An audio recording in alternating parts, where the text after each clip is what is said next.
আর এই লেপ একটা দুটা ঢাকা নিয়েছি, তার সাথে ইনার পরে আছে, তার সাথে এই মাফলার টুপি।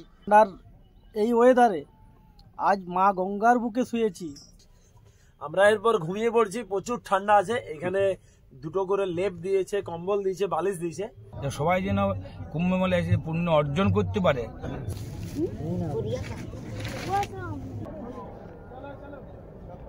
এবার কি এখানে যে পরিষ্কার পরিচ্ছন্ন এবং এখানে যে প্রশাসনের ব্যবস্থা, তাহলে চলুন আরতিও আপনাদের সাথে একটু দেখায়। তো পাপ আছে সেগুলো কি ধুয়ে ফেলে দেয়। লক্ষ কোটি কোটি মানুষের সমাগম দেখতে এবং আপনাদের সাথে দেখাতে আমি সরাসরি চলে এসেছি।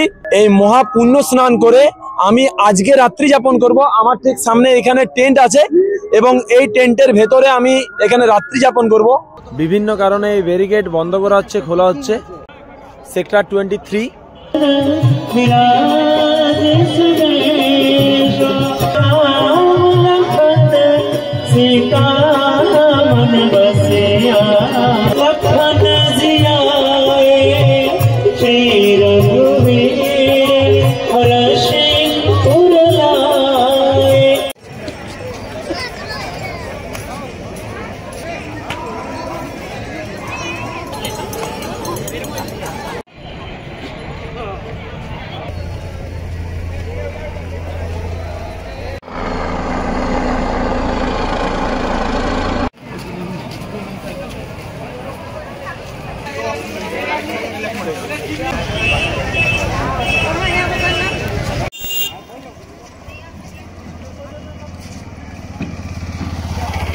জয় শ্রীরাম, জয় শ্রীরাম।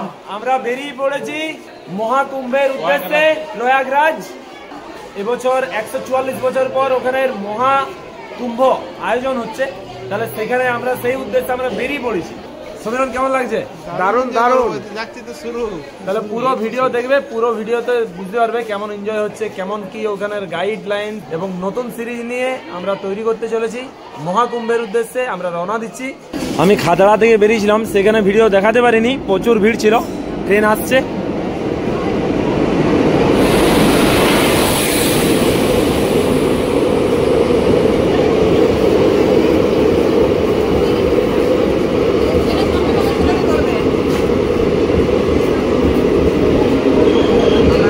চেপে গেছি আমরা। বাঁকুড়া থেকে আমরা যাচ্ছি প্রথমে আসানসোল। আসানসোলে তারপর ট্রেন আমাদের আছে দুপুরবেলায়, তাহলে তখন চাপতে হবে। দুপুরবেলায় ট্রেন আছে, তাহলে খাওয়া দাওয়া করে পর ওখান থেকে ট্রেনে চাপবো। আমাদের সাথে কে কে আছে তাহলে বুঝতে পারছো।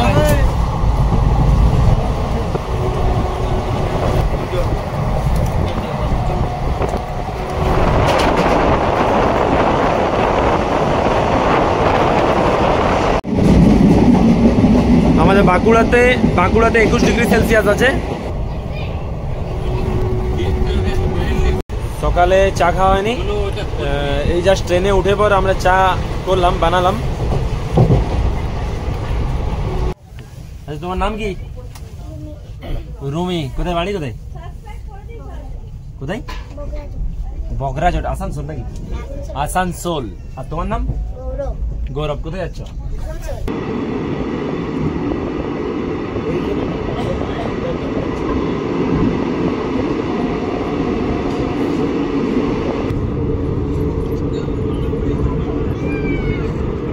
টাইম 12:56। তো আমরা এখন পৌঁছে গেছি আসানসোল। এরপর আমাদের মূল ট্রেন চাপতে হবে। ট্রেনের নাম হচ্ছে কোয়াজেট এক্সপ্রেস। আমাদের ট্রেন নাম্বার হচ্ছে 13151। সময় এখনো আছে অনেকটা, তাহলে আগে খাওয়া দাওয়া করবো, তারপর ট্রেনে চাপবো।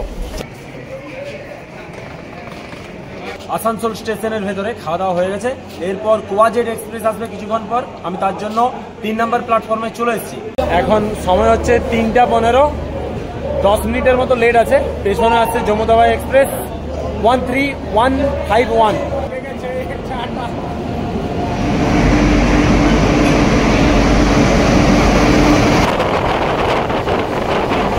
পরীক্ষার পর আমি যাচ্ছি ত্রিবেণী সঙ্গম এবং সেখানে মহাকুম্ভের যে যজ্ঞ শুরু হচ্ছে তার সাক্ষী থাকতে এবং আপনাদের সাথে আমি তুলে ধরতে চলেছি মহাকুম্ভের 144 বছর পর যে বিশেষ মহাকুম্ভ, সেটা আপনাদের সামনে তুলে ধরাই আমার মূল উদ্দেশ্য।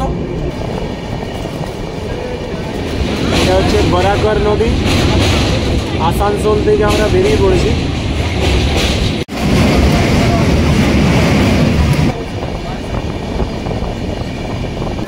আমি এখন নেমে গেছি গোমো জাংশনে। এখন সময় হয়ে গেছে 5:30।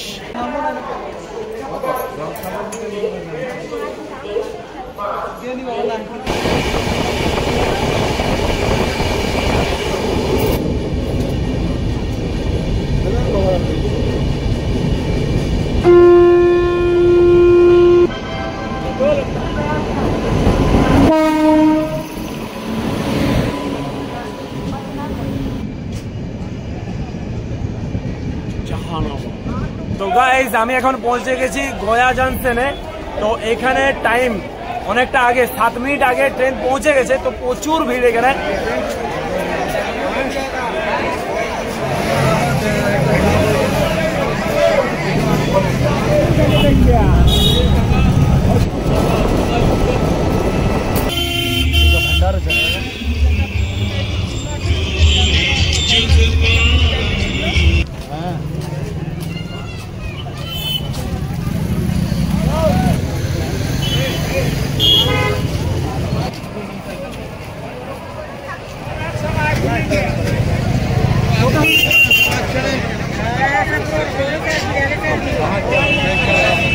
চপারের সাহায্যে পর্যবেক্ষণ করা হচ্ছে।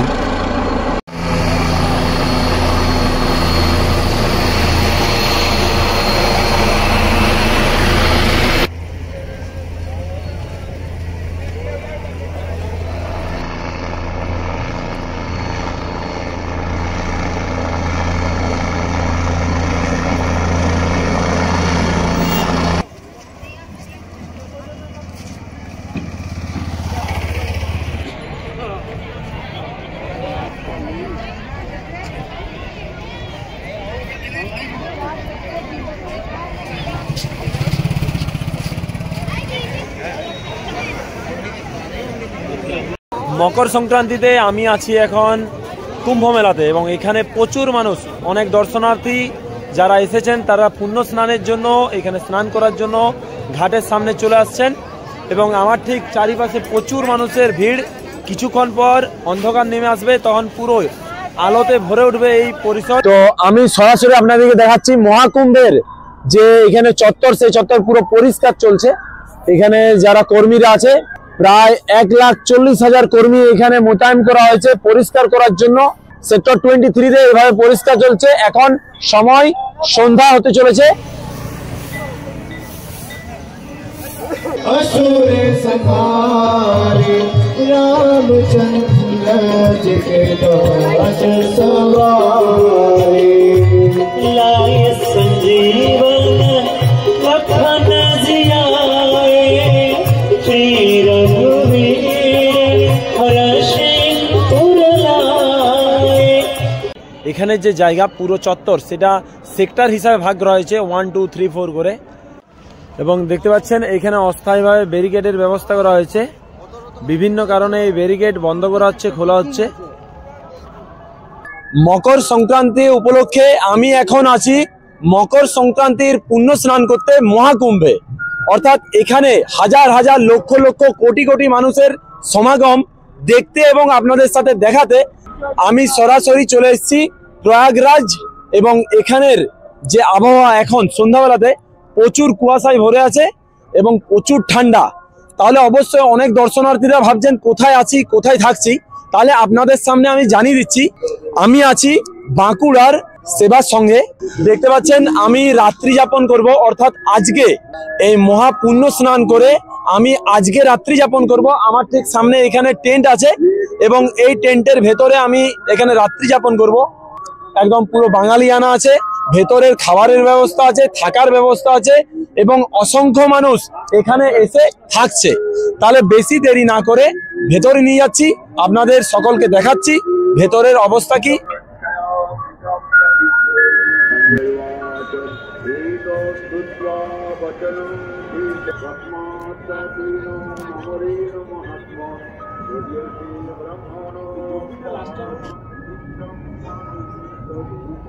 আমরা এখন আছি যে টেন্টে, সেই টেন্টটা আপনাদের সামনে তুলে ধরবো কি ধরনের টেন্টে আমরা এখানে আছি এবং তার কি খরচা এবং এখানে থাকার সুবিধা সম্পূর্ণ আপনাদের এই ভিডিওতে তথ্য দেব। তাহলে চলুন, এখানে দেখতে পাচ্ছেন প্রচুর টেন্ট আছে, অনেকগুলো টেন্ট আছে করা। এখানে বিভিন্ন জায়গা থেকে মানুষ আসছে, থাকছে, খাওয়া দাওয়া করছে, তারপর বাড়ি ফিরছে। হ্যাঁ, কিন্তু কি সমস্ত কিছু দর্শন করার পর বাড়ি ফিরছে। এবং থাকার জায়গা অবশ্যই আগে ঠিক করে আসুন, কারণ এই সময় এই মহাসঙ্গমে এখানে রুম পাওয়া খুবই জটিল। তাহলে আমি এখানে এসেছি একটা টেন্টে থাকবো, সেটাই সিদ্ধান্ত করেছি। তাহলে আসুন দেখাচ্ছি। দেখতে পাচ্ছেন এখানে বিভিন্ন ধরনের টেন্ট আছে, সব মানুষজন আছে, মানুষজন থাকছে।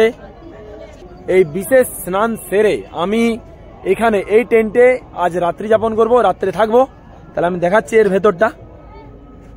আমি এখন চলে এসেছি আমাদের যে টেন্ট আছে সেই টেন্টের ভেতরে, শুয়ে আছে আমাদের বন্ধু সমস্ত।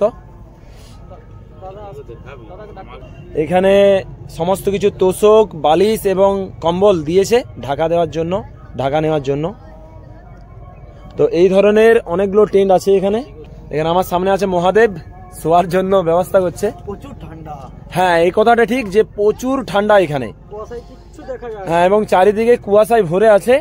এই অবস্থায় আমরা এই ধরনের একটা টেন্ট পেয়েছি, এটা একটা আমাদের উপভোগ করতে হবে। হ্যাঁ, এই ধরনের একটা উপভোগ করতে হবে ঠান্ডায়, তাছাড়া কষ্ট না করলে কৃষ্ট মিলবে না। প্রচুর এই ঠান্ডাতে এখন আমি এই মহাকুম্ভের স্নান সেরে আমি এই টেন্টে এখন রাত্রি যাপন করব।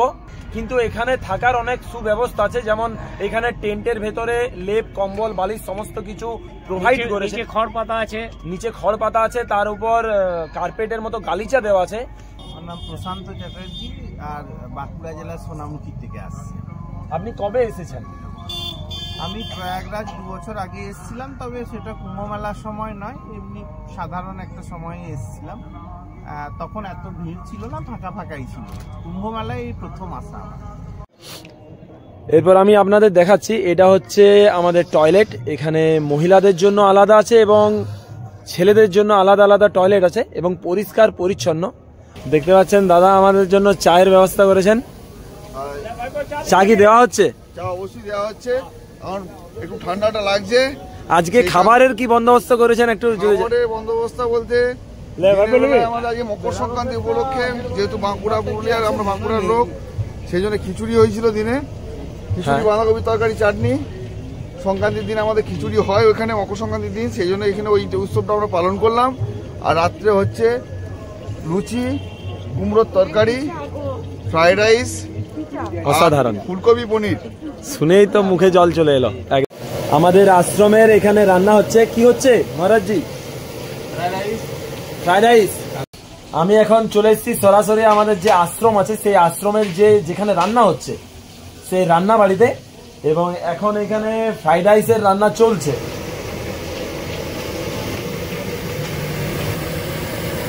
তো চলে এসছে হাতে চা, গরম চা। এই ঠান্ডা মুহূর্তে, এত ঠান্ডা, আমি দেখাচ্ছি এই পাশে এসে। এই যে পেছন দিকে যে লাইট এবং পুরো কুয়াশাতে ভরে আছে চারদিক, এবং হাতে আছে গরম চা। তো যাই হোক, গরম চা হাতে নিয়ে নিয়েছি এবং এখানের যে প্রাকৃতিক সৌন্দর্য সেটা উপভোগ করছি, এবং গরম গরম ঠান্ডার জন্য চা খেতে হচ্ছে, ভালো লাগছে। এরপর আমাদের যাবো না, এখানে থেকে দেবো। হ্যাঁ, আমাদের প্ল্যান একটু পরিবর্তন হয়েছে, আমরা আরো একদিন থাকছি এখানে। এখানের চারিদিক ঘোরা অনেক বাকি আছে, আনন্দ উপভোগ আর জীবনে পাবো না। হ্যাঁ, বিশেষ করে 144 বছর পর। হ্যাঁ, সেগুলো চার্জ দেওয়া নিয়ে একটা ব্যাপার হচ্ছে কি, এখানে কিন্তু সকালবেলায় ইলেকট্রিক সাপ্লাই থাকে না। থাকবে কখন থেকে? না, সন্ধ্যা থেকে বিকেল 5:30 থেকে সকাল অর্থাৎ ভোর 5:30 পর্যন্ত ইলেকট্রিসিটি প্রত্যেকটা টেন্টে কিন্তু আছে। যে এইখানে যে এত মানুষ আসছে, কারণটা কি আসার? কারণটা পূর্ণ অর্জন করার জন্য, মানে যত পাপ আছে সেগুলো কি ধুয়ে ফেলে দেই। তাহলে মোটামুটি এই 45 দিনে মোটামুটি 40-50 কোটি মানুষ আসবে। হ্যাঁ, সে আসবে। তাহলে 40 কোটি মানুষের যে পাপ সেগুলো কি সব ধুয়ে যাবে? এটাই সব ধুয়ে যাবে।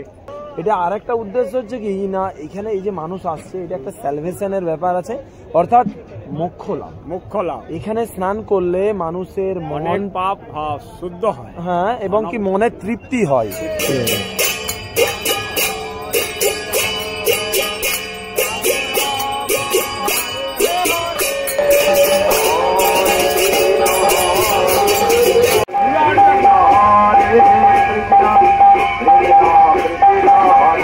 তো প্রচুর ঠান্ডাতে কাকা ভাই খুব মজা লাগছে, বলি রাস্তার দিকে ঘুরে আসি আর কি করব। এবং এখানে সবথেকে আসল ব্যাপার কি, এখানে যে পরিষ্কার পরিচ্ছন্ন এবং এখানে যে প্রশাসনের ব্যবস্থা, এই যে রাস্তায় ঘোরার জন্য জল দেওয়া হচ্ছে গাড়ি করে, হ্যাঁ জল দিচ্ছে পুরো, যাতে না রাস্তা ঝাড় দেওয়া হচ্ছে, সব সময় পরিষ্কার করা, এবং যেটা আরেকটা বিষয় সেটা কোনো ময়লা পাতি কিছু নেই, একটা পরিষ্কার, এত বড় জায়গা, মানে কল্পনার বাইরে, অসাধারণ রাস্তা পরিষ্কার করা হচ্ছে। রাত 8:30 পেরিয়ে গেছে, কিন্তু ইনারা দেখুন কাজ করে চলেছে। এত সিকিউরিটি, এত মানুষের সঙ্গম, কিন্তু কোনখানে কারো অসুবিধা হয়নি। বলো কেমন লাগছে? তুমি বলবে কেমন লাগছে। আগুন পোয়াচ্ছ তুমি আর আমাকে জিজ্ঞাসা করছে কেমন লাগছে। বলো আচ্ছা লাগছে। আচ্ছা লাগ রা না? প্রচন্ড ঠান্ডা, এর মধ্যে এই কুয়াশার মধ্যে উপর থেকে বৃষ্টি পড়ছে ফোটা ফোটা। তো প্রসাদ গ্রহণ করছি এখানে। আমরা এরপর ঘুমিয়ে পড়ছি, প্রচুর ঠান্ডা আছে। এখানে দুটো করে লেপ দিয়েছে, কম্বল দিয়েছে, বালিশ দিয়েছে। আমার সাথে মহাদেব ঘুমাচ্ছে আর বাকি সবাই এখানে শুয়ে আছে। তো টেন্টের মধ্যে, তো টেন্টে থাকার যে একটা অভিজ্ঞতা, সেটা যে থাকবে সেই বলতে পারবে যে তার অনুভূতিটা কেমন হয়েছে। অসাধারণ। মা গঙ্গা মাটির বুকে আমরা আজ রাত্রি যাপন করবো, আজ ঘুমাবো। এটা একটা অসীম পাওয়া আমাদের কাছে, যেটা হয়তো লাইফে কখনো আর পাবো না সেটা বলতে পারবো না কখনো। চলুন, ভিডিও কেমন লাগলো অবশ্যই জানান। আবার দেখা হবে নতুন ভিডিওতে। আবার এই মহাকুম্ভের যে যজ্ঞ, সেটা অনেকগুলো পার্ট আছে, অনেকগুলো ভিডিও আছে, অবশ্যই দেখুন, লাইক করুন। চলুন, গুড নাইট।